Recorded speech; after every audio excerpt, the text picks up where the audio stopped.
رسول اللہ صلی اللہ علیہ وسلم نے فرمایا، جو نیکی کر کے خوش ہوا اور برائی کر کے پریشان ہوا وہی مومن ہے۔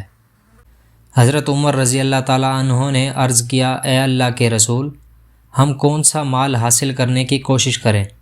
تو آپ صلی اللہ علیہ وسلم نے فرمایا، تمہیں چاہیے کہ شکر کرنے والا دل حاصل کرو اور ذکر کرنے والی زبان اور مومن بیوی جو آخرت کے معاملات میں مرد کی مدد کرے۔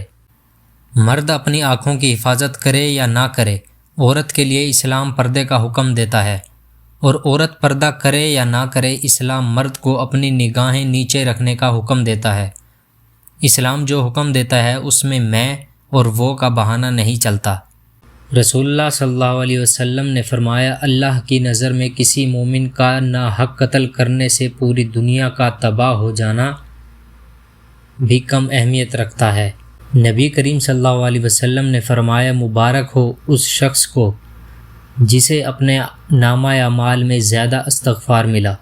جب اللہ تعالیٰ تم میں سے کسی شخص کو مال دے تو وہ اپنے سے اور اپنے گھر والوں سے ابتدا کرے۔